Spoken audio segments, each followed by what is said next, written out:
Hello, my name is Christopher Jacklin. I'm a professional opera singer and singing teacher based in London, and I'm going to talk to you today about singing technique. I'm going to speak to you now about how to sing from the diaphragm. Singing from the diaphragm is also often called support because you use not just the diaphragm but also all your abdominal muscles to help support the sound and control the airflow.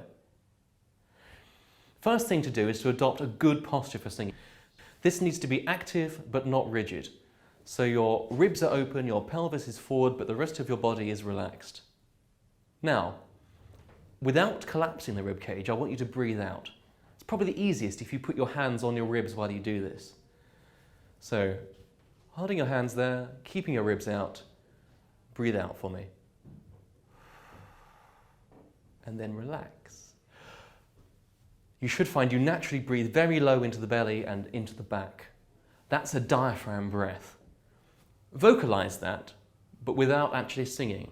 So go, ah, ah, ah. Now take care when you do this not to begin that with a glottal stop. That's the that kind of hard sound that we often get when we speak. It's basically just a sign that the throat is trying to control that sound. So, beginning with the exercise we last did, I want you to do a series of short utterances and then a longer scale down. So, ah, ah, ah, ah, ah. So, you use 4 short utterances to activate the diaphragm, and then you use that energy in a controlled way to sing through the scale. Make sure you sing right to the end of that scale, so you never let the energy drop. Also, make sure you slide smoothly between each note. You don't get a little puff of air. That's often referred to as an aspiration. Delivering text is no different. It still wants to be on the same airflow. Think of it like a hosepipe. If you turn on a hosepipe at the wall, the water comes rushing out. If you then take the end of the hosepipe, you can start putting your hand in the way and interrupting the flow of water, causing it to spurt. But the energy from that tap keeps going all the way through. That never drops.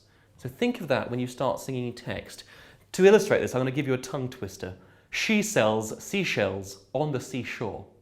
But rather than breaking it like that, I want you to think of that through line going all the way from the beginning to the end.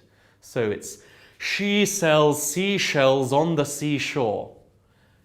If you do that, it means that the resonance you get at the beginning of the line carries through right the way to the end. It means that support is always working. It'll also actually make your diction clearer because those consonants are in the same place as the vowels, so they travel with the vowels right to the back of a concert hall. And that's how you sing from the diaphragm.